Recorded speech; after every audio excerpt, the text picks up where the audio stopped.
Tell them about your mission. Tell them about what you're really doing. What we're really doing? Talk your shit, man. Destination Elevated.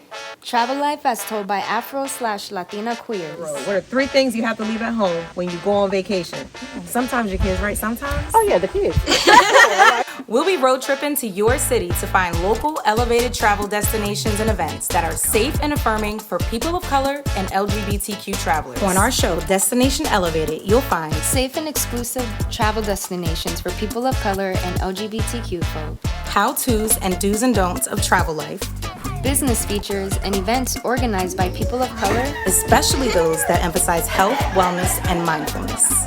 Plus, you'll get a glimpse into our day-to-day lives while we adapt to life on the road, polyamorous couples therapy, and keeping our multiple businesses running. Let go. You're ascending to Destination Elevated. Point her finger in the air. And we'll be there. Destino Elevado.